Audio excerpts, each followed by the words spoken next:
In 2016, Super Rugby is expanding. A proposal has been announced by SANZAAR that will see a new format and 3 new teams. But ask yourself, rugby fans, how much do I know about all of this?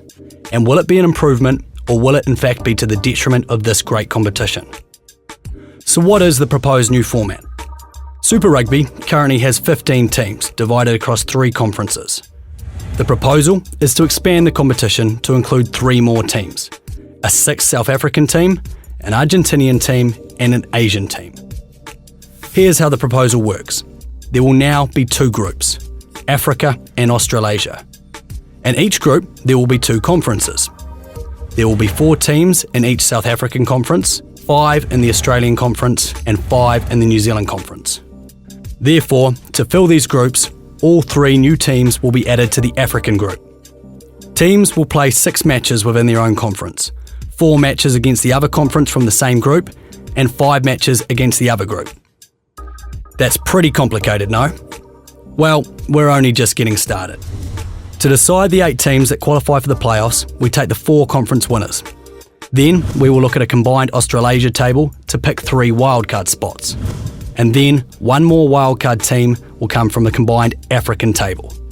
The seeding of the playoffs will then be decided based on a combined overall table, which for the record is the 7th table required to work all of this out. So if you're following this, well done. If you're not, that's completely understandable, and that's because this new format is incredibly complex. In fact, if anything, it's too complex and it's going to turn fans off Super Rugby. But that's the proposal put forward by SANZAAR, and if all goes to plan, that's what rugby fans are facing for not just 2016, but several seasons thereafter. So now let's try to work out why we'd need this complicated new structure in the first place. No one would argue that another South African team and an Argentinian team are justified. Not only do they have a sufficient rugby following, but they'd be good enough to win games. An Asian team, on the other hand, that's up for debate. Obviously, SANZAAR are thinking about the potential to grow their books in the Asian market, and hence a Japanese bid is currently the preferred of the 2 options on the table. So let's look at Japan. In November 2014, Japan was ranked 11th in the world. Their end-of-year squad had only 2 players that play in professional leagues outside of Japan. To their credit, they were competitive against the New Zealand Māori in the second of 2 matches. However, you can't ignore that in the first match, played in Japan, they lost 61-21. Remember too that the New Zealand Māori team doesn't feature the 34 best players from New Zealand who were on All Blacks duties at the time. So realistically, what chance does a Japanese franchise really have against the current Super Rugby franchises? How would they go against the likes of the Crusaders, who have 15 All Blacks, the Waratahs, who have 15 Wallabies, or God forbid, against the Bulls, who have 20 Springboks? Sure, they could recruit a heap of foreigners, but is that really a Japanese franchise, and will the Japanese public really get behind a team that is in no way Japanese? But let's take a step back now, and instead of slagging off the expansion, let's put forward an alternative. Let's take the current format, nice and easy to understand, and let's simply add 3 teams to that. Another South African team, the Argentinian team can go in the Australian conference, and here's the big one, a Pacific Islands team in the New Zealand conference. For playoffs, the top 2 from each conference qualify, and a combined table gives us seeding and 2 wildcard spots. Simple. But back it up a step, I can hear you say. A Pacific Islands team? You couldn't base a team in Samoa, Fiji or Tonga. Well, you're right. So let's base it in Auckland, the largest Polynesian city in the world.